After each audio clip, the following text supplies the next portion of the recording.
अज्ञानता इस घोर अंधकार की तरह से है। अज्ञानी व्यक्ति खुद तो डूबता ही है, औरों को भी डुबो देता है। हम देखें, हम गंगा जी के बीचों बीच खड़े हैं, स्नान कर रहे हैं, और जिस पे अज्ञानता हावी है वो हमें धक्का दे देता है, डूब गए। और फिर मुस्कुरा भी रहा है, हंस भी रहा है, तालियां भी बजाने लगा है। अज्ञानता विवेक से काम नहीं ले रहा है, बुद्धि का दुरुपयोग कर रहा है। तो ये घोर जो काली माँ दिखाई दे रही है, ये उसके अंदर समाई हुई है। जैसे क्रोध सबसे पहले अपने आप को ही भस्म करता है।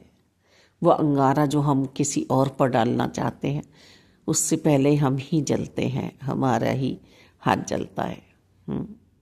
अंगीठी जल रही है, हम सोचें कि कोयला उठा के हम सामने वाले को जला दें, तो पहले तो उठा तो हम ही रहे हैं ना उसे। अब हम देखें, इस वीडियो में भी काला काला नजर आ रहा है।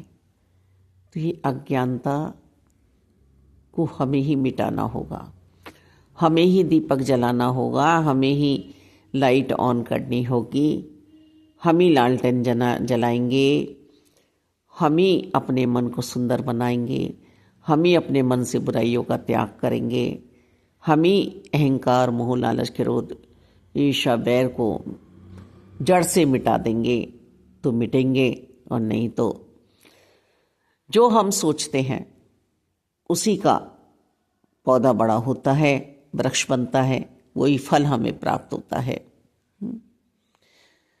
ये काली माँ को हमें हटाना होगा। काली माँ भद्रकाली नहीं, परम शक्ति की बात नहीं हो रही है। जो मन मेरा काला हुआ है, इस काली माँ का हटाना मेरे लिए आवश्यक है। यहाँ उजाला लाना होगा, रोशनी लानी होगी, प्रकाश में अपने मन को करना होगा, अच्छा सोचना होगा,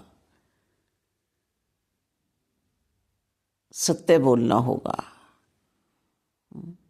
सच का साथ देना होगा। मालिक, अपने हाव भाव बहुत बहुत प्यारे बनाने होंगे, श्रद्धा उत्पन्न करनी होगी, विश्वास लाना होगा, आस्थावान बनना होगा मुझे परमात्मा के लिए। आध्यात्मिकता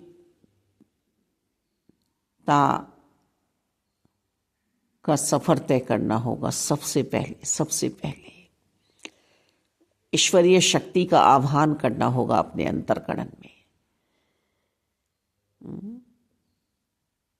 तब माँ भद्रकाली मुझे दिखेंगी, तब माँ दुर्गा मुझे दिखेंगी, तब मेरा इष्ट मुझे दिखेगा।